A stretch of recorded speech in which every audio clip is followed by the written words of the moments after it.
Happy 4K Blues Day, everybody, and a happy birthday to the late, great Patrick Troughton, the second Doctor in the wonderful series Doctor Who. I'm very excited. As all you know, one of my favorite things, maybe the favorite thing that comes out throughout the year, is the Doctor Who, the collection Blu-ray sets that come from the UK. These are available in the US, but they come out later, and they come out in like regular Amaray cases. Instead of these bulky, wonderful bricks that have so much cooler stuff to them that I've talked about a lot. And Sophie Aldred agrees with me. So let's dig in. The season 15 is the latest. It came out last week, March 15th. They released their stuff on a Monday. In the US, it's Tuesday. It takes a little while to get here, but I love these things. And I know there's probably unboxing videos of these all over, but screw it. This is a passion thing for me. This is a one for me video when I do these, because I don't get them early and I buy my own. It's all good. I'd love to review them. If they want to send me these to review, oh, you'll get the works. But here we are now, so there won't be a review. It's just an early look at it. Haven't even popped the discs in. Right after this post, I'm watching Horror of Fang on here. So here we are. So as it comes like this, there's the back of it. There's this little card. O card, U card, J card. I think this is the J card because it's like shaped like a J. So it comes in this, and this, there we go, pulling off. So there's the J card. People keep these, people throw them away, people scoff at people who throw them away, and people scoff at people who keep them. It's a fun argument us physical media collectors have about these really little issues. So then it opens up like this. So here we are, the artwork by Lee Binding, who does phenomenal stuff. If he sold his stuff as posters, I'd probably not have room in my house for him. I just love what he does. The man's a genius at what he's done with these. I like the covers. I know there's always controversy. Art is subjective or whatever, but I like it, or whatever. I like it. So you're doing a good job, Lee.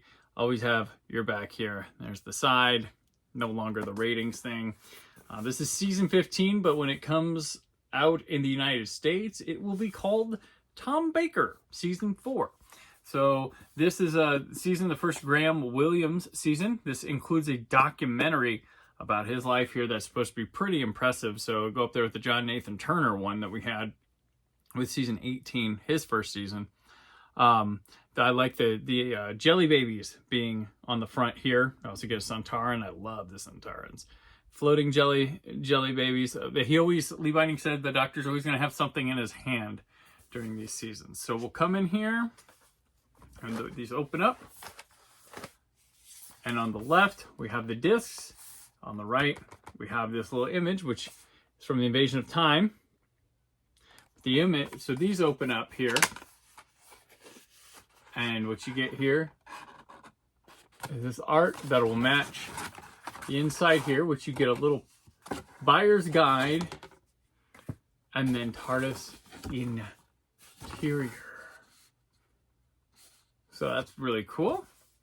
We'll put this down for a sec. So here's the buyer's guide. Changes. This comes with all Doctor Who releases. There you go. Got the new logo there, and we have a new booklet for season 15. Got the little like kind of lobby card headshot things from the BBC for Leela and the Doctor and K9. It's K9's first season. I like it's titled A New Hope because this is the first season released after Star Wars came out in 1977. We have Horror Fang Rock. Some of these have updated effects and stuff. There's more groovy Lee Binding art. Pictures, essays, the list of what bonus materials are on everything. I'm not going to show the whole book. I never do. But what's your favorite story from this season? I tend to like Image of Fendahl and Sunmakers. Fendahl is, of course, the trilogy capper of writer Chris Boucher, who came in, did 3 awesome stories for Doctor Who. His first one was The Face of Evil. Then he did Robots of Death. And then he does Image of Fendahl and drops the mic, goes to Blake 7, never to return to Doctor Who again. But a wonderful science fiction television writer. Here's the money. Oh, yeah, that's a good collage there. Well done, Lee. Well done. So, yes, here we are. There's that classic image of Leela and K9 right there. We'll go to the discs. So disc 1 is, of course, Horror of Fang Rock. There you are. That's what the art looks like there. Then we introduce K9, of course, with the Invisible Enemy.